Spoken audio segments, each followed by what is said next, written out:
안녕하세요. 굿모닝 대박 예감 박미라입니다. 간밤 뉴욕 증시는 재정 절벽에 대한 협상이 제대로 이루어지지 않고 있다는 소식에 하락세로 마감했습니다. 다우지수는 13,000선을 내줬고 S&P 500 지수는 1,400포인트를 하향 이탈했습니다. 그리스에 대한 지원이 재개됐다는 소식과 미국의 경제 지표가 호조를 보였음에도 불구하고 시장 분위기를 되돌리기에는 힘을 붙이는 모습이었는데요. 뉴욕 상대지수는 약 보합권에서 거래를 마친 반면 유럽 주요 증시는 상승세를 보였습니다. 하지만 상승폭이 그리는 크지 않았습니다. 잠시 후 그리스 합의 내용에 대해서 자세하게 점검을 해보고 어떤 경제 지표가 나왔는지 점검해보겠습니다. 먼저 글로벌 주요 뉴스부터 확인하고 돌아오죠. 강동석 아나운서. 네, 강동석입니다. 글로벌 주요 뉴스입니다. 뉴욕 증시가 이틀 연속 내립세입니다. 그리스에 대한 지원 재개와 또 미국 지표들의 호전에도 불구하고 재정절벽 협상 우려 속에 하락세로 마감했습니다. 전날 유로존 재무장관들이 그리스에 대해 구제금융 지원 재개와 채무부담 경감안에 합의했습니다. 이로써 다소 불확실성의 해소에 도움이 됐지만 여전히 사태가 해결된 것은 아니라는 우려가 남아있습니다. 또한 경제협력개발기구가 재정절벽이 현실화될 경우 글로벌 경제가 침체에 빠질 수 있다고 경고한 것도 부담이 됐습니다. 지난달 내구재 주문과 대도시 집값 등 지표들이 호조를 보이면서 상승세로 돌아서기도 했지만 장 막판 민주당과 공화당 간 재정절벽 협상이 제대로 진전을 보이지 않고 있다는 소식에 하락세로 돌아섰습니다. 또한 댈라스 연방준비은행 총재의 양적 완화에 한계를 둬야 한다는 반응도 시장에 부정적으로 작용했습니다. 다우지수는 0.69% 내렸고 S&P 500 지수는 0.52%, 나스닥 지수는 0.3% 하락했습니다. 반면 유럽 증시는 그리스의 구제금융 합의 소식에 상승 마감했습니다. 그리스 지원 문제를 두고서 수차례 회담을 가졌던 유로존 재무장관과 국제통화기금이 그리스 지원에 합의했습니다. 양측은 그동안 지급이 미뤄졌던 구제금융 자금 및 3분기와 4분기에 예정됐던 구제금융 자금 437억 유로를 지급하는 데 합의했는데요. 또 그리스 국채에 대한 이자율 경감 및 상환시기 연장 등을 통해서 그리스의 부담을 줄여줬습니다. 2020년에는 그리스의 국내 총생산 대비 부채 비율을 120%에서 124%로 상향 조정하는 데도 의견 일치를 보이면서 시장의 호재로 작용했습니다. 여기에 미국의 내구재 주문, 소비자 심리지수, 주택지수 등의 호조 등은 시장의 호재로 작용했습니다. 하지만 시장은 여전히 미국의 재정절벽 문제의 처리 방향을 두고서 관망세를 보였습니다. 영국이 0.22% 올랐고 독일이 0.55%, 프랑스가 0.03% 상승했습니다. 백악관과 미국 의회는 재정절벽 협상에 대해서 총체적으로는 의견 동의하지만 부분적으로는 의견이 다른 것으로 드러났습니다. 백악관 및 민주당은 가구당 연소득 25만 달러 이상인 경우에 소득세율을 현행 35.6%에서 39.6%로 올려야 한다고 주장하고 있습니다. 반면 공화당은 모든 소득계층에 대한 감세 시한의 연장을 주장하면서 부자들에 대해서는 세금 공제 혜택을 줄여서 세수를 확보하자는 주장을 내놓고 있습니다. 버락 오바마 대통령은 부유층 증세를 위해서 재계 이해와 협조를 당부하면서 재계 대표들을 만났습니다. 공화당도 재계와의 대화 채널을 열어놓고 부유층 증세에 대한 반대 입장을 설득하고 있는 것으로 알려졌습니다. 외신 등에 따르면 재정절벽 문제와 관련해 이번 주 중에는 고위급 협상이 진행되지 않을 것으로 알려졌습니다. 전날 백악관의 제이카니 언론 담당 보좌관은 사회보장제도의 개혁은 재정절벽 문제 해결과 별개의 사안으로 다뤄져야 한다고 밝혔습니다. 또한 오바마 대통령은 상위 2%의 소득자에 대한 증세가 포함되지 않는 재정절벽 해결안에 대해서는 거부권을 행사할 수 있다고 경고했습니다. 네, 미국 지표들을 한번 확인해 보겠습니다. 미국의 재정절벽 우려 속에서도 간밤 발표된 지표들은 호조세 보이면서 미국 경제가 다시 한번 회복세에 들었음을 힘을 실어줬습니다. 먼저 11월 소비자 신뢰지수가 73.7을 기록하면서 4년 만에 최고치를 기록했습니다. 이는 10월에 기록했던 73.1은 물론이고 시장 예상치인 72.8을 웃도는 수준입니다. 11월 미국의 소비자 신뢰지수가 견조하게 나옴에 따라 미국의 가계 지출이 늘어날 것으로 예상됩니다. 또한 대표적인 선행지수인 내구재 주문 역시 전달에 비해서 1.7% 늘어나면서 예상 밖의 호조를 보였습니다. 주택 관련 지표에서도 미국 경기 회복세는 감지됐습니다. S&P와 케이스슐러가 함께 발표한 9월 대도시 주택가격 지수는 전월 대비 0.4% 상승했습니다. 전년 동월 대비 상승폭이 커지면서 주택 경기가 여전히 회복세에 타고 있음을 확인시켜줬습니다. 또한 10월 내구재 주문 지표 역시 5개월 만에 최고치를 보이면서 기업들이 투자에 나서고 있음이 확인됐습니다. OECD가 미국 재정 절벽을 해결하기 위한 협상이 불발로 끝날 경우 글로벌 경제가 침체에 빠질 수 있다고 경고했습니다. OECD는 세계 경제 전망 보고서를 통해서 올해와 내년 글로벌 경제 성장률이 각각 1.4% 수준에 그칠 것으로 전망하면서 앞으로 2년간 경제는 더디고 불균형적인 회복세를 보일 것이라고 밝혔습니다. OECD 사무총장도 미국 재정 절벽이 현실화된다면 취약한 경제는 침체 국면으로 빠져들 수밖에 없을 것이라며 이는 글로벌 금융시장 충격과 경기 둔화를 야기한 유럽의 재정 위기보다 더 큰 영향이 될 수 있다고 말했습니다. 다만 미국의 재정 절벽 문제가 해결된다는 전제 하에 2014년에는 글로벌 경제 성장률이 2.3%까지 반등할 것으로 예상했고 미국의 내년 국내 총생산 성장률이 2%를 기록할 것으로 전망했습니다. 하지만 유로존의 경우에는 내년 초까지도 경제가 침체 국면을 지속하면서 내년 연간으로도 0.1% 마이너스 성장을 기록할 것으로 예상했습니다. 하지만 2014년에는 1.3% 성장세를 회복할 것으로 전망했습니다.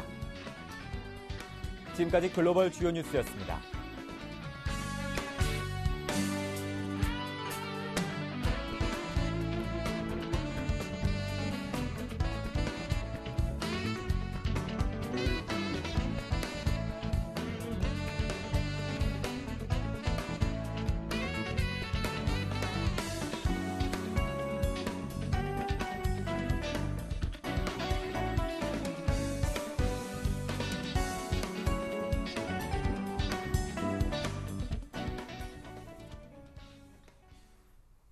글로벌 핫이슈 인백스 투자 자문의 이현민 본부장과 함께 살펴보겠습니다. 안녕하세요. 안녕하십니까.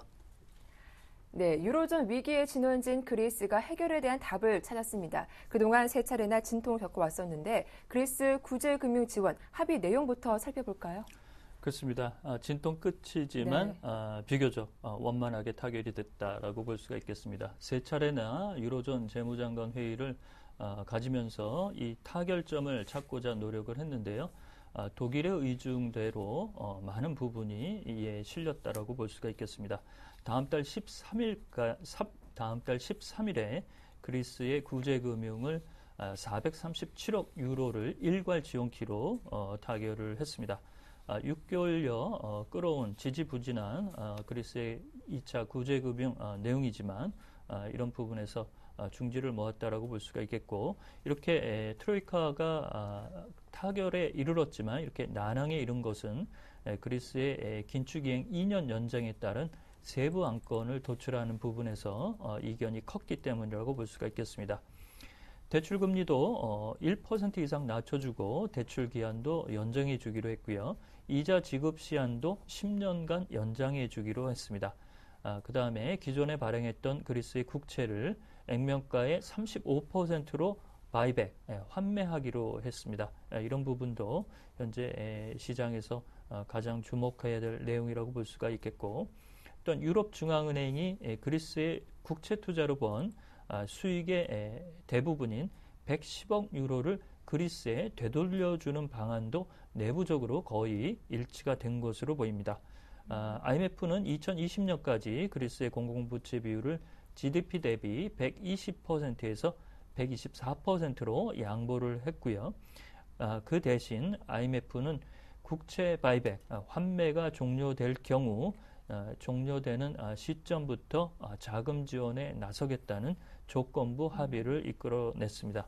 이렇게 보면 독일의 의중이 많이 담겼고 IMF의 주장을 EU 집행부가 아우르는 그런 형식으로 됐다라고 볼 수가 있겠습니다. 네, 이어서 미국의 경제 지표도 확인을 해보겠습니다. 연이어 긍정적으로 발표가 되고 있는데 이 간밤 주택과 소비 모두 긍정적으로 나왔다고요? 네, 수치는 앞에 네. 강동수 아나운서가 일찌감치 말씀을 드렸는데요. 9월 S&P 케이스 실러 지수, 연방주택금융청의 9월 주택가격 지수 모두 예상치를 웃돈 수치로 나타났습니다. 이 9월 케이스 실러 지수는 미국의 주요 20대 대도시의 주택가격을 집계하는 부분인데요.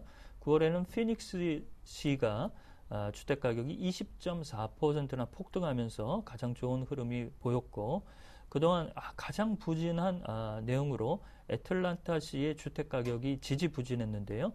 9월에 0.4%가 올랐습니다. 이렇게 보면 현재 주택시장의 온기는 이제 전반적인 미국의 전역으로 현재 전염 효과가 있는 것으로 볼 수가 있겠습니다. 그다음에 연방주택금융청의 주 9월 주택가격지수는 191.1로 0.2% 소폭 신장세가 나왔고요. 지난해 대비해서는 4%의 큰 폭의 현재 신장세를 유지를 하고 있습니다.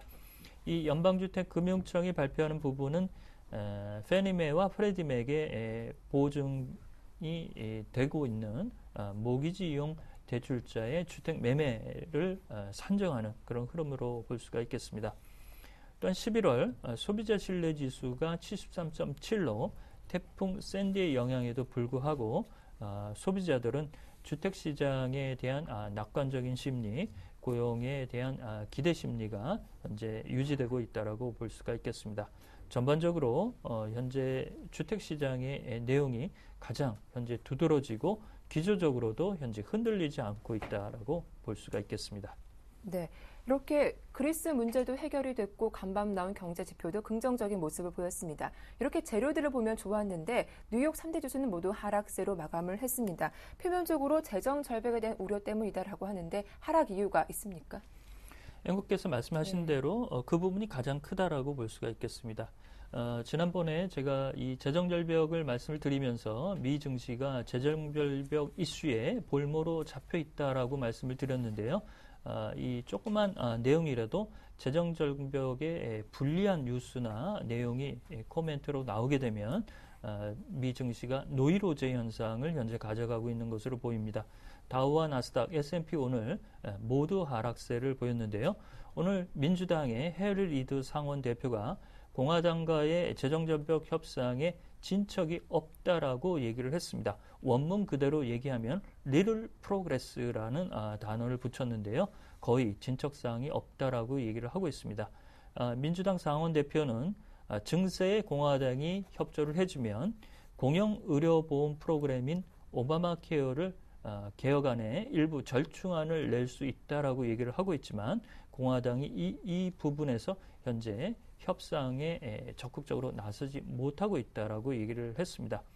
또 OECD가 오늘 발표한 내년 경제 성장률 전망치에 대한 재정절벽 우려 이런 부분도 미 증시에 같이 녹아들면서 이런 재정절벽 우려가 그리스의 타결 소식에도 불구하고 지수를 끌어내린 큰 원인이라고 볼 수가 있겠습니다.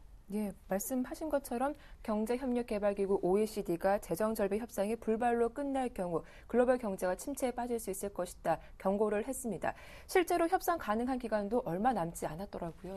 그렇죠. 이제 뭐 한 3주 정도 남았다고 볼 수가 있겠습니다. 왜냐하면 크리스마스 전까지 이 내용이 도출이 안 되면 크리스마스 이후는 거의 회기를 열기가 어렵기 때문에 이제 한 3주 조금 더 남았다라고 볼 수가 있겠는데요. 거기다 더불어 OECD가 재정절벽이 현실화될 경우 올해와 내년 세계 경제 성장률 수치가 1.4% 성장에 그칠 것이라는 조금 비관적인 전망이 오늘 나왔습니다. 재정절벽 협상을 원만하게 타결할 경우 미국의 내년도 경제 성장률은 2.2%, 올해는 1.8% 정도로 현재 보고 있고요. 유로존은 마이너스 성장에서 크게 벗어나지 못할 것으로 봤습니다. 내년도 유로존의 GDP 경제 성장률은 마이너스 0.1%, 2014년에는 조금 더 돌아설 것으로 현재 보고 있고요. 우리나라의 올해 경제 성장률 수치로 OECD는 올해 2.2%, 내년은 3.1%로 봤고 중국에 대해서는 후한 점수를 줬습니다. 내년에 8.5% 정도를 현재 수치로 제시를 했습니다. 네. 끝으로 일본 소식도 점검을 해보겠습니다. 일본의 중앙은행 총재가 내년 교체되면 엔화 약세 기조가 더욱더 강화될 것이다. 이런 전망도 나왔다던데요. 그렇습니다. 이 자민당 아베 총재가 총리로 등극할 경우에 이런 시나리오가 현재 나오고 있는데요. 이럴 경우에는 엔화 약세가 조금 더 강하게 부연이 될 것으로 보이고 이런 내용에서 원화가 가장 많은 피해를 입지 않을까 현재 걱정이라고 볼 수가 있겠습니다. 다음 달 16일 날 중의원 총선이 있는데요. 현재 자민당 아베 총재가 중의원에서 현재 118석을 차지하고 있는데 278석으로 100석 이상 크게 늘릴 것으로 현재 일본 시장에서 관측이 되고 있습니다. 중의원 전체 의석은 480석이고요. 과반인 241석을 확보할 경우 자민당의 정치 입김이 커질 것으로 현재 보고 있습니다. BOJ의 시라카와 마사키 총재는 내년 4월 임기 만료를 앞두고 있어서 자민당 아베 총재가 과반 이상을 확보할 경우 최근 인플레 타겟팅 논쟁에서 약간의 불협화음이 있는 부분에서 보듯이 자민당의 아베 총재의 내용을 잘 드라이브할 수 있는 인사로 교체가 유력하다라고 볼 수가 있겠고, 중국도 올해 12월 말에 저우샤오찬 인민은행 총재가 임기 만료가 됩니다. 지난 18차 당대회에서 중앙위원회 그 이름을 올리지 못했기 때문에 우리로서는 올해 말과 내년 4월 말 인민은행과 BOJ의 수장이 교체될 수 있다는 리스크 요인이 현재 좀 있다라고 볼 수가 있겠습니다. 네, 이렇게 글로벌 주요 이슈들 자세하게 정리해봤습니다. 도움 말씀에 인비엑스 투자자문의 이현민 본부장과 함께했습니다. 고맙습니다.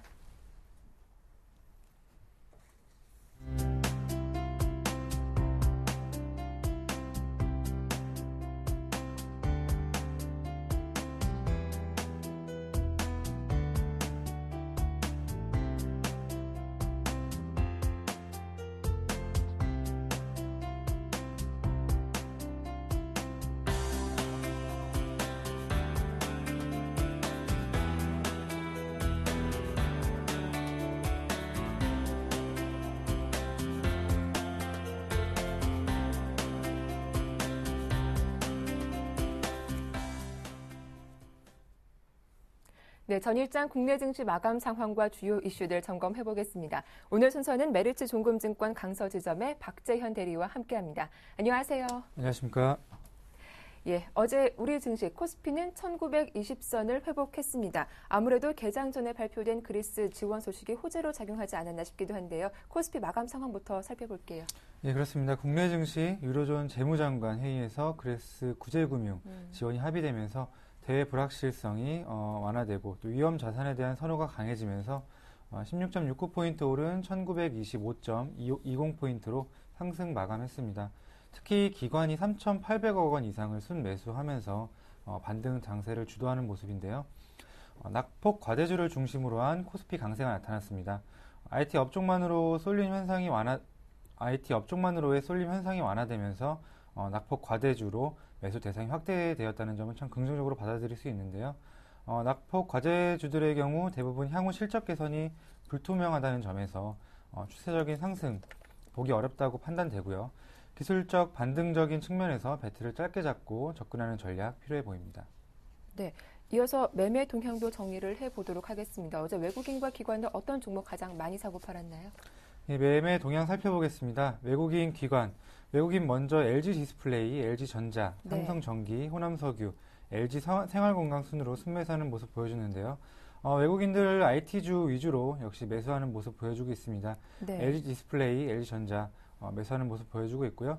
특히 외국인 매매 종목 중에 눈에 띄는 종목은 호남석유 살펴볼 수 있겠는데요. 화학주 오랜만에 외국인들이 큰 폭으로 매수하는 그런 흐름 보여줬습니다. 차트상으로 보게 되면 지금 볼 수는 없지만 60월봉을 찍고 좀 올라오는 흐름을 보이고 있거든요. 그렇기 때문에 당분간 기술적으로 당분간 단기적인 반등 기대해 볼 수 있을 것 같고요. 또 기관 같은 경우에는 삼성전자, 기아차, 현대차, LG화학, 현대모비스 순으로 매수하는 모습 흐름 보이고 있고요. 특히 운수장비 업종, 자동차 업종 매수하는 모습 두드러져 보입니다. 네, 이어서 매도 종목은 어떤가요? 예, 매도 종목 살펴보겠습니다. 네. 먼저 외국인들이 삼성전자, 신한지주, LG화학, 기아차, 포스코 순으로 매도하는 모습 보이고 있고요. 기관 SK하이닉스, GS리테일, LG 디스플레이, 강원랜드, LG전자 순으로 매도하고 있는데 GS리테일 같은 경우 좀 자세히 살펴볼 필요가 있을 것 같습니다. 네. 먼저 GS리테일 같은 경우에는 그동안 상당히 좋은 흐름 보였었습니다.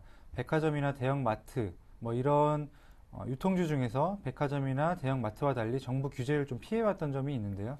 하지만 어제죠. 공정위에서 편의점 출점 거리를 800m로 제한한다는 방안이 검토되고 있다는 오보가 전해졌습니다. 오보가 전해지면서 약간 기관 투매가 촉발됐는데요.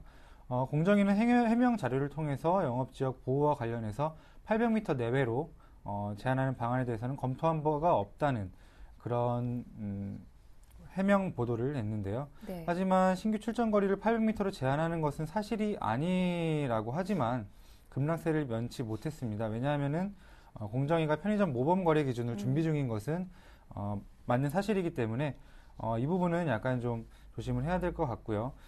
위기 속의 기회가 있지만 주식시장에서는 불확실성이 가장 큰 리스크이기 때문에 불확실성이 있는 주식은 당분간 피하는 것이 필요해 보이고요.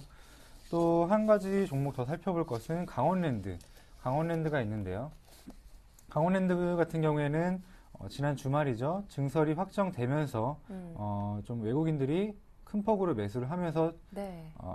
좀 급등한 종목인데요. 하지만 어제장 기관들이 좀 매도를 하면서 차익 실현하는 흐름 보이고 있습니다. 하지만 연말이 되면서 배당 메리트가 보여지고요. 또 외국인들이 지속적으로 매수하고 있기 때문에 조정 시에는 조금씩 매수하는 전략도 필요해 보입니다.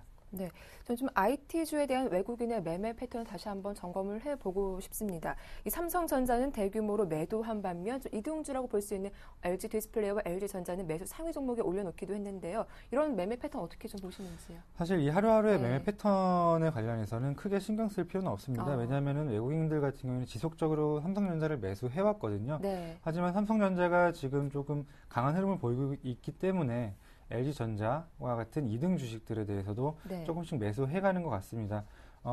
지난주죠. 블랙 프라이데이가 있었고요. 또 향후에 삼성전자 같은 경우에는 지속적으로 실적이 괜찮았었고 LG전자 같은 경우에도 옵티머스 G가 미국에서 좀 호평을 받고 있기 때문에 이런 부분에서 좀 LG전자 같은 경우도 외국인들이 매수를 해 나가는 것 같고요. 뭐 하루하루 이런 매매 패턴에 대해서는 신경 쓰실 필요 없고 큰 흐름으로 IT주들의 상승을 좀 봐주시는 것이 필요해 보입니다. 네, 이렇게 IT주에 대한 어떻게 보면 종목별 키 맞추기가 이루어지고 있다라고 정리를 해주셨습니다. 이어서 코스닥 마감 상황도 살펴보도록 할 텐데요. 코스닥 지수는 좀 아쉽게도 하락세로 마감을 했습니다. 자세한 마감 상황 살펴볼게요. 네, 맞습니다. 반등에 성공한 코스피와는 달리 네. 코스닥은 이틀 연속 하락 마감했습니다. 개인과 외국인이 420억, 36억 어치의 수식을 순매수했지만 기관에서 큰 매도세가 나오면서 주식이 힘을 잃었는데요. 코스닥 시장에서는 정치 테마주들의 급등락이 펼쳐졌습니다. 또 안철수 주가 급락했고 박근혜 주와 문재인 주가 강세를 보이는 흐름인데요. 하지만 일부 종목은 장중 시세 변동이 극심한 모습을 보였고요. 또 코스닥 대형주들 하락이 두드러지면서 2.61포인트 빠진 493.63포인트로 마감하는 모습 보여줬습니다. 네, 이어서 코스피 업종별 흐름도 살펴보도록 하겠습니다. 어제 그리스에 대한 불확실성이 해소됐기 때문인지 이 내수주는 매도가 나왔고 거래소 민감주 위주로 매수세가 유입되기도 했습니다. 특히 자동차주, 운수장비와 건설, 증권주가 많이 올라왔더라고요. 예, 그렇습니다. 기본적으로는 낙폭 과대 종목에 대한 반등이 눈에 띄는 흐름입니다. 네. 건설, 조선, 해운 등 재정위기, 경기 둔화 관련돼서 좀 그동안 큰 폭으로 하락했던 업종 중심으로 조금 큰 폭으로 올라오는 모습을 보이고 있고요. 증권업종도 마찬가지죠. 대외 불확실성 완화에 따른 영업 환경 개선 기대로 급등 마감했습니다. 반면에 경기 민감주로 시장의 매수세가 이동을 하면서 방어적인 성격을 가지고 있는 내수 업종이죠. 의류, 화장품, 의약품 업종 등이 대체로 약세로 마감했습니다. 네. 이어서 코스닥의 업종별 흐름도 정리를 해보도록 하겠습니다. 어제 또 정치 테마주에도 움직임도 만만치 않았었죠? 네, 그렇습니다. 어제장 코스닥 예. 정치 테마주들 상당히 좀 급등락하는 흐름을 보여줬는데요. 일단 상승 업종 살펴보면 네. 불확실성 우려 완화 또 가격 메리트가 부각되면서 태광이나 성광밴드 등의 그런 금속 업종 좋은 흐름 보여줬고요. 덕산하이메탈, 테라스미콘 등의 OLED 관련 업종도 내년도에 OLED 투자 재개 그리고 기술성과 개선 전망 등으로 상승 마감했습니다. 반면에 바이오 그리고 제약업종 등의 차익 실현 매물이 몰리면서 약세가 지속됐고요. 경기 민감주로서 그런 매수세가 이동하면서 수급이 부진한 관계로 컴투스, 게임빌 등의 게임주 그리고 파라다이스 등의 카지노 업종 하락 마감하는 모습을 보여줬습니다. 그리고 대선 테마주 관련해서는 체크 포인트로 짚어드리도록 하겠습니다. 네, 체크 포인트로 짚어보도록 할 텐데 어제 안랩 같은 경우 전날에는 하한가가 나왔었는데 또 예상과 달리 반등이 좀 강하게 나왔던 것 같아요. 네, 그렇습니다. 안철수 주죠. 안랩 같은 경우에는 그동안 큰 폭으로 하락했었는데요. 네. 어제장은 뭐 조금 반등하는 흐름을 보여줬습니다. 왜냐하면은 그 서울시장 후보로 나오고 또 대선 후보로 서울시장 후보로 출마한다는 소문이 있은 후로 또 대선 후보로 출마하면서 굉장히 급등했던 흐름을 보여줬는데요. 하지만 그 급등하기 전 주가까지 거의 다 왔기 때문에 한번 반등하는 흐름을 보여주는 것 같습니다. 안철수 관련주 무너진 원인 뭐 다 아시겠지만 사태로 대선 그 후보 사태로 테마주로서의 자격을 상실했기 때문인데요. 이런 점에서 안철수 테마주 급락은 뭐 예고된 재앙이라고 볼 수 있겠습니다. 아까 말씀드렸듯이 안철수 전 후보가 서울시장 출마를 시사했던 2011년 9월 2일 39,800원이었던 주가가 대선 유력 주자로 부상한 올해 1월 6일 16만 7,200원까지 치솟았었는데요. 네. 하지만 후보를 사퇴한 26일에는 35,250원, 시장 출마를 시사했던 그런 시기보다 더 많이 하락한 모습을 보여줬죠. 안랩이 400여일간의 아찔한 이런 롤러코스터를 펼치는 과정에서 고생을 했던 거는 개인 투자자분들이겠죠. 이렇게 기업의 펀더멘털과 무관한 재료로 급등한 주가는 재료가 소멸되면 급락하기 십상입니다. 과거 정치 테마주 궤적을 봐도 알 수 있겠는데요. 지난 2007년 17대 대선 당시에 4대강 테마였죠. 4대강 테마가 증시를 뒤흔들었는데요. 그 중에서도 수혜주로 꼽히던 중소형 건설사들 주가가 30배 이상 급등하기도 했습니다. 하지만 대선 직후부터는 좀 수직 낙하는 흐름 보여줬는데요. 2007년 8월 2,600원이었던 이화공영 주가 4개월 만에 67,400원까지 치솟기도 했고요. 하지만 당시 이명박 후보 당선에도 불구하고 이화공영 주가 연말 15,000원대까지 급락했습니다. 피해는 고스란히 추격 매수에 나섰던 개인 투자자분들에게 돌아갔고요. 이런 관점에서 봤을 때 종목 투자에서 가장 기본적인 것은 다들 아시겠지만 기업 실적과 같은 펀더멘털이죠. 하지만 정치 테마주는 이런 것들을 다 무시하고 있기 때문에 가장 큰 리스크를 감수해야 되는 것이죠. 그렇기 때문에 지금 이 시점에서 대선이 얼마 안 남은 이 시점에서 정치 테마주에 지금 편승한다는 것은 상당히 좀 위험할 수 있겠고요. 이런 부분에 대해서는 좀 투자에 주의를 기울이셔야 할 것 같습니다. 네, 이 대선 테마주에 대한 당부 말씀도 잘 들었습니다. 이어서 오늘의 한 줄 전략 들어보도록 하죠. 어떤 전략 필요할까요? 네, 어제장도 마찬가지겠지만 기술적 반등에 좀 주목해야 될 시점이라고 보입니다. 어제장 외국인 프로그램 매수가 들어오면서 낙폭과제대 대형주들의 그런 큰 폭으로 상승하는 흐름 보여줬는데요. 외국인의 프로그램 매수, 베이시스가 0.5 이상 계속 유지되고 있기 때문에 이런 흐름을 조금 지속적으로 유지된다고 볼 수 있겠습니다. 그렇게 되면 낙폭과제 대형주들의 기술적 반등이 어느 정도 나올 흐름인데요. 오늘장도 어제장에 이어서 단기적으로 좋은 흐름 이어나갈 것으로 보입니다. 하지만 앞서 말씀드렸다시피 향후 실적 개선이 불투명한 종목들이기 때문에 기술적 반등 관점에서 조금 짧게 대응해 나가시는 그런 전략이 필요해 보입니다. 네, 말씀 잘 들었습니다. 지금까지 메리츠 종금증권 강서지점의 박재현 대리와 함께했습니다. 도움 말씀 고맙습니다. 네, 감사합니다. 네, 이어서 샘플러스 김형근 전문위원과 어제장 이슈들 정리해보겠습니다. 안녕하세요. 네, 안녕하세요. 예, 어제 국내 증시 상승 배경으로 기관의 대규모 순매수를 꼽을 수 있겠습니다. 기관의 매수가 유입되고 있는 쪽은 어디일지 시장에 관심이 쏠리고 있는데 수급을 바탕으로 어제장 이슈들 정리해 주시죠. 예, 그렇습니다. 어제 가장 큰 이슈였던 부분은 그동안 우리 시장을 또 누르던 악재 두 축이었던 네. 한 축인 그리스 부분인데요. 그리스 구제금융에 대한 3차 구제금융이 지급에 대한 부분이 합의가 됐죠. 437억 유로 이 부분에 대해서 유로존과 IMF 그리스에 대한 지원에 대한 부분이 합의가 되면서 한 9시 한 20분 정도였던 것 같습니다. 먼저 이제 선물 쪽에서 좀 강하게 반응을 했었고 그러한 흐름들이 추후에 기관의 매수가 강하게 유입되면서 지수가 좀 상승을 하는 모습이 나타났는데요. 대부분의 종목들은 거의 낙폭이 과대한 그런 대형주, 시총의 상위주들을 위주로 해서 움직임이 좀 나타났었습니다. 그러한 부분들, 아까 말씀드린 그러한 한 가지 악재 축은 어느 정도 좀 완화됐다, 이렇게 좀 수면 아래로 좀 내려가는 그러한 흐름이다, 이렇게 좀 판단을 좀 해야 될 것 같고요. 앞으로 또 미국의 재정절벽이나 불확실성, 이 부분은 분명히 또 남아있다는 것은 우리가 항상 인지를 좀 하고 있어야 될 것 같습니다. 그러다 현재 시점에서 외국인들은 적극적인 매수를 현물 측에서는 하지 않는 모습이죠. 선물에서는 물론 최근에 매수를 좀 해주고 있는 이러한 외국인들의 그러한 매매 방법에 의한 분명히 외국인들은 지금 현재 상당히 좀 쉬운 방법으로 좀 수익을 내고 있다고 저는 좀 판단을 하고 있습니다. 선물 쪽에서의 매매에 의해서 현물은 매수하지 않으면서도 수익을 볼 수 있는 그런 구조가 지금 돼가고 있는 상황인데요. 그 부분은 좀 나중에 다시 한번 말씀을 드리도록 하겠고요. 그래서 현재 상태에서는 그럼 수급의 주체는 바로 지금 가장 큰 수급의 주체 연기금 쪽이 가장 매수의 주체로 지금 나타나고 있는 상황인데요. 투신과 연기금 측에서의 매수가 나타나고 있는 상황이죠. 그렇다면 현재 상태에서는 연기금이 매수를 하기 시작한다든가 기존에 매수를 해오고 있던 종목이라든가 이런 쪽으로 좀 관심을 가져야 될 필요가 있을 것 같습니다.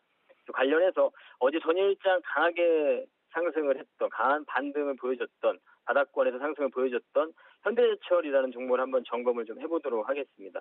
철강 쪽 같은 경우는 상당히 업황 자체가 좋지 못한 상태입니다. 그래서 ROE 자체도 지금 자기 자본 이익률 자체도 상당히 좀 하락하고 있는 상태고요. 이 동사 같은 경우에도 뭐 포스코와 지금 별반 다르지 않습니다. 영업상황 같은 경우는 별반 다르지 않은 상황이죠. 하지만 이제 내년에 9월 달에 제3고로가 완공이 예정이 돼 있습니다. 캐파가 한 400만 톤 되는데요. 증설 물량 중에 최소한 100만 톤 같은 경우는 캡티브양, 현대 하이스코 쪽으로 봐야 되겠죠. 그런 계열사 간의 그런 물량을 얘기하는 건데요. 그 부분 판매가 확정 거의 가능하다는 부분, 이 부분을 봤을 때 소폭이나마 이익 개선을 좀 기대를 좀 해볼 수가 있을 것 같습니다.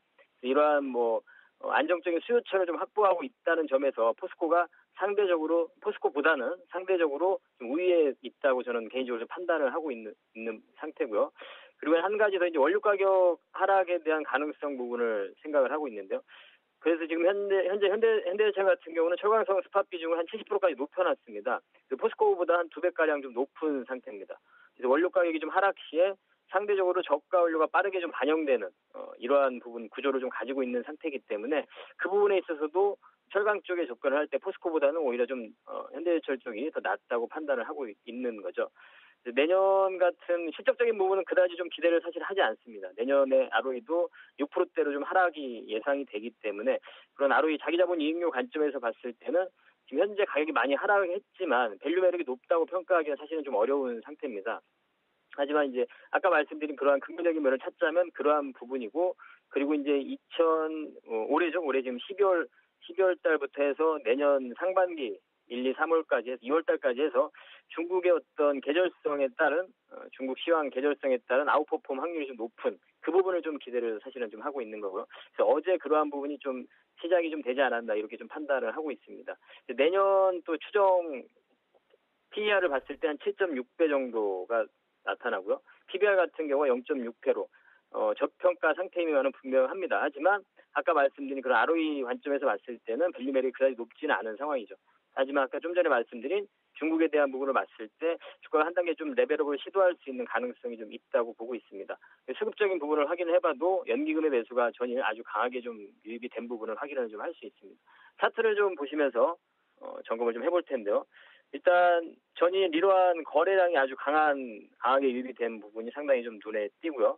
이 거래량 부분은 아까도 설명을 드렸지만 이 연기금의 매수가 상당히 좀 강하게 유입이 됐습니다. 기관 쪽에서. 그리고 최근에 외국인의 매수도 좀 유입이 되고 있는 모습이고요.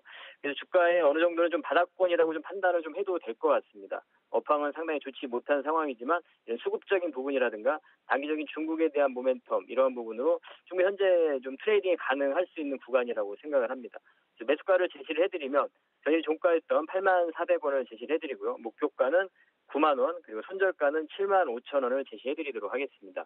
네, 이렇게 오늘의 이슈 종목 현대제철 대응 전략 잘 들어봤습니다. 자, 오늘은 특별히 지난 시간 추천 종목들 AS를 받아보도록 하겠습니다. 먼저 이틀 전에 추천받은 종목이었죠. 한국타이어. 매수가도 잘 줬고요. 어제도 상승세가 이어졌는데 이 종목 목표가까지 홀딩해봐도 괜찮겠죠?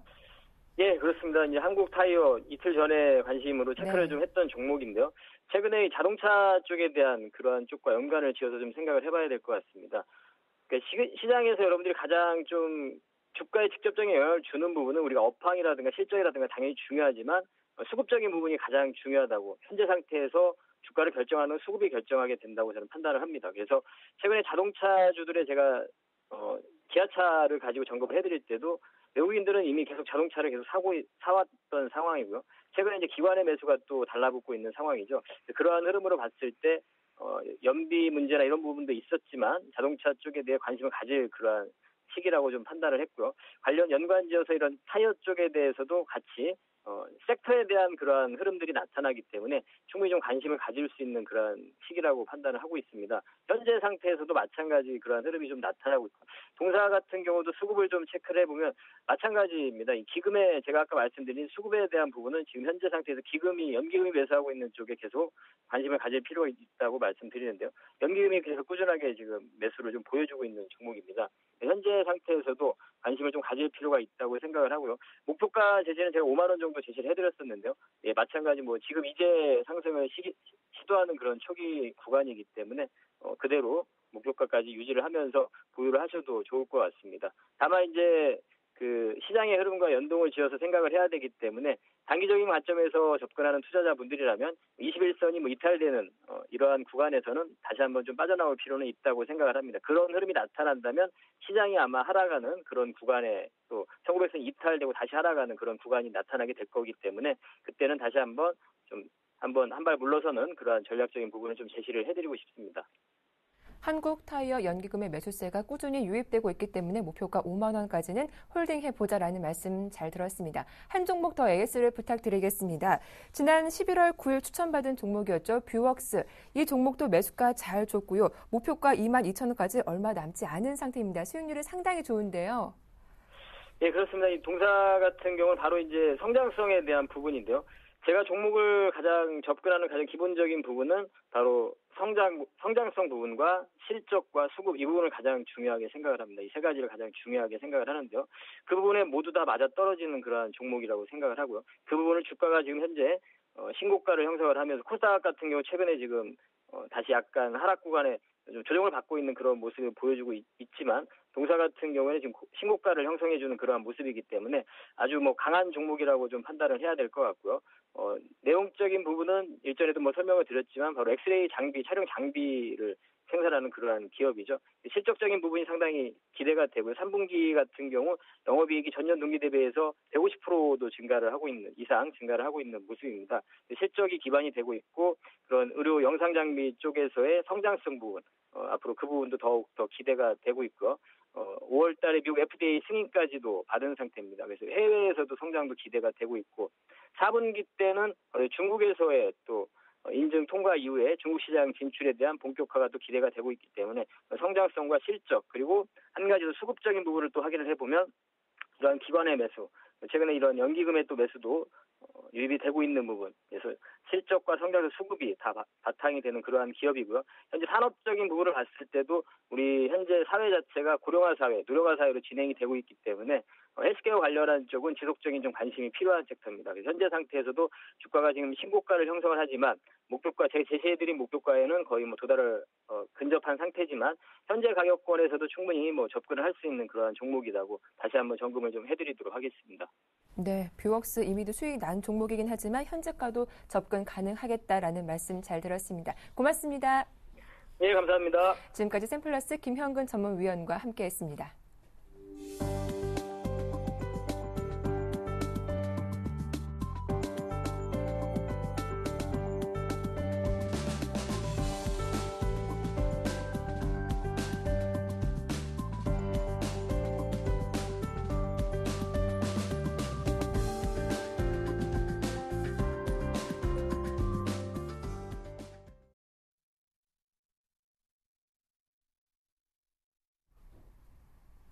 네, 이슈 오늘 순서는 서울경제신문 생활산업부의 조성진 기자와 함께하겠습니다. 안녕하세요. 안녕하세요. 네, 이명박 정부 5년 동안 전국 전셋값이 37%나 급등한 것으로 나타났습니다. 다만 매매 가격은 큰 변동이 없었는데요. 관련 내용 자세하게 전해주시죠. 네, 요즘에 들어서 계속 전셋값이 많이 올라가지고 신혼부부들이나 이사 시절에 이사철에 여러 가족들이 이렇게 걱정들이 많으셨는데요. 실제로 조사를 해보니까 이명박 정부 5년 동안 전국 아파트의 전셋값이 큰 폭으로 오르고 매매값은 크게 변동이 없었던 것으로 나타났습니다. 부동산 정보업체 부동산 서브는 2008년부터 2012년 MB정부 결산 자료를 내고 현 정부가 출범한 2008년 2월부터 현재까지 아파트 전세 가격이 37.17%가 올랐다고 밝혔습니다. 기타 시도가 51.28% 급등해 가장 상승폭이 컸고 5대 강역시도 46.32%나 올랐습니다. 수도권에서는 서울이 32.16%, 경기도가 33.01%, 신도시가 26.61%, 인천이 24.94% 각각 상승했습니다. 서울에서는 지하철 9호선 개통 호재를 누린 강서구가 42.59%로 가장 많이 올랐고, 광진구는 39.66%, 중랑구 35.97%, 마포구는 35.74% 등 비강남권의 상승세가 두드러졌습니다. 경기도는 화성시가 74.07%로 가장 많이 올랐고, 하남시가 51.24%의 상승률을 보였습니다. 지방에서는 전라북도가 63.71%, 전라남도가 63.61% 등 호남권의 강세가 눈에 띄었습니다. 최근 5년 동안 전셋값이 가파른 상승 곡선을 그린 것은 주택 경기 침체로 인한 매수 기피 현상과 반값 아파트를 표방한 보금자리 주택 공급으로 전월세 대기 수요가 증가했기 때문인 것으로 분석됩니다. 지방에서는 세종시 개발, 평창 동계올림픽 유치, 혁신도시 조성 등에 따른 기대감 반영으로 전셋값이 더욱 올랐습니다. 현 정부 초기인 2008년 말에는 글로벌 금융위기 여파와 2만여 가구의 대량 입주에 따른 역전세 난 현상으로 잠깐 전세 가격이 떨어지기도 했지만 2009년 하반기 이후 매매보다는 전세를 선호하는 경향이 뚜렷해지면서 가격이 꾸준히 올랐습니다. 반면 현 정부 들어서 아파트 매매 가격은 전국적으로 3.51% 오르는 데 그쳤습니다. 전세 가격이 상당히 오른 것과 대조를 이룬 것으로 보입니다. 네, 다음 소식입니다. 백화점 등에서 팔리고 있는 해외 직수입 유아복의 가격이 외국보다 우리나라에서 가장 비싸게 팔리는 것으로 나타났습니다. 가전제품도 모자라 아이들의 옷도 우리나라가 2배 가까이 비싼 건데요. 네, 곧 자라서 영유아복 같은 경우는 이제 금방 아이들이 자라기 때문에 금방 이렇게 다시 사주기를 해야 되는데 한 번 사줄 거면 그래도 좋은 걸 입히고 싶은 게 부모 마음이죠. 그래서 업체들도 이른바 고가 전략이 먹히는 이 시장입니다. 그래서 유명 브랜드들이 지금 시중에서 영유아복 가격과 소비자 인식을 조사를 해봤는데요. 그 시장에서 상당히 비싼 가격에 판매하고 있는 것으로 나타났습니다. 백화점에서 팔리고 있는 티셔츠와 바지, 원피스의 국내 브랜드 평균 가격은 7만 1,254원인 반면에 해외 직수입 브랜드 평균 가격은 13만 1,823원으로 6만 원 정도 차이가 났습니다. 해외 직수입 브랜드 티셔츠의 국내 가격도 비교해봤습니다. 한국 가격 지수를 100으로 봤을 때 우리나라에서 평균 12만 3,750원에 팔리는 프랑스산 뽕부앙은 현지에서 11만 3,749원에 팔리고 있었고, 국내 백화점에서 4만 500원에 팔리는 갭 키즈 티셔츠는 미국에서 3만 3,211원에 팔렸습니다. 물론 조사 기간 국내 유통업체의 93.4%가 20에서 30% 정도 할인 판매를 진행했습니다. 또 국내 브랜드 제품의 백화점 수수료는 36%로 제조 원가의 4분의 1 수준에 달해 중간 유통 비용을 높이는 원인으로 지적됐습니다. 반면 소비자의 인식은 수입 브랜드보다는 국내 제품을 선호하고 있다는 대답이 많았습니다. 또 해외 유명 제품이 디자인과 유행에서 앞서지만 원단이나 바느질 관리와 세탁의 편의성 등에서는 국내 제품을 따르지 못한다는 대답이 많았습니다. 이번 조사 결과는 공정거래위원회의 홈페이지 스마트 컨슈머에서 확인할 수 있습니다. 네. 요즘 길거리를 걷다 보면 눈에 밟히는 게 프랜차이즈 빵집이나 치킨집, 카페 같은 점포점이죠. 워낙 많다 보니까 장사는 잘 될까 하는 생각이 문득 들기도 하는데 이에 대한 답이 나왔네요. 업종별로 수익성을 조사했다고 하는데 그 결과 어떻게 나왔습니까? 조사 결과를 보면요. 빵집에서는 파리바게트, 그리고 편의점 중에서는 GS25, 커피 전문점은 투썸플레이스, 치킨점 중에서는 교촌치킨이 판매 실적이 가장 좋은 것으로 나타났습니다. 업계와 공정거래위원회 자료를 따르면 예비 창업들에게 가장 인기가 높은 파리바게트의 경우에는 하루 평균 매출이 작년 말 기준으로 189만 원, 연 매출이 6억 9천만 원으로 경쟁 프랜차이즈인 뚜레쥬르의 보다 높았습니다. 뚜레쥬르의 경우에는 하루 매출이 108만 원, 연 매출이 3억 9천만 원 정도 됐습니다. 그러나 가입비와 교육비, 보증금, 기타 비용 등으로 가맹점주가 연간 부담해야 할 비용은 뚜레쥬르는 1억 9,350만 원인 반면에 파리바게뜨는 2억 7,630만 원으로 버는 만큼 내야 할 지출도 많았습니다. 편의점 중에서는 GS25 점포의 매출이 약간 높은 편이었습니다. GS25의 전국 6,200개 가맹점의 하루 평균 매출은 143만 원, CU 6,544개 가맹점은 139만 원, 미니스톱 1,641개 가맹점은 136만 원, 세븐일레븐 1,610개 가맹점은 130만 원 순이었습니다. 커피 전문점은 투썸플레이스가 137만 원으로 가장 높았고, 카페벤에 132만 원, 타멘담스 112만 원, 엔젤리너스는 103만 원 등의 순이었습니다. 치킨 체인점의 경우 하루 평균 매출은 교촌치킨이 73만 원으로 가장 높았고, BBQ는 68만 원, 굽네치킨은 67만 원, 내내치킨은 65만 원 순이었습니다. 아울러 피자 업계에서는 피자헛이 하루 매출이 172만 원으로 가장 높았습니다. 네. 개인의 유전 정보로 질병을 치료하거나 예측하는 맞춤 의료 등 유전체 기술 개발에 정부가 대거 투자를 하기로 했습니다. 투자 규모가 어느 정도입니까? 네, 정부가 유전체 기술 개발에 2014년부터 8년 동안 5,788억 원을 추가로 투입하기로 했습니다. 보건복지부와 농림수산식품부, 국토해양부, 교육과학기술부, 지식경제부, 농촌진흥청은 27일 공동기획한 포스트 게놈 신사업 육성을 위한 다부처 유전체 사업이 기획재정부의 예비 타당성 조사를 통과했다고 밝혔습니다. 이에 따라서 오는 2014년부터 8년간 5대 분야 17개 유전체 연구에 국고 5,788억 원이 투입됩니다. 연간 투자 규모는 700억 원 수준이며 첫 해에는 775억 원으로 잡혔습니다. 네, 이슈의 뉴스 지금까지 서울경제신문 생활산업부의 조성진 기자와 함께했습니다. 도움 말씀 고맙습니다. 네, 고맙습니다. 네, 굿모닝 대박 예감 1부 순서는 여기서 마치겠습니다. 저희는 잠시 후 2부로 다시 인사드릴게요. 고맙습니다.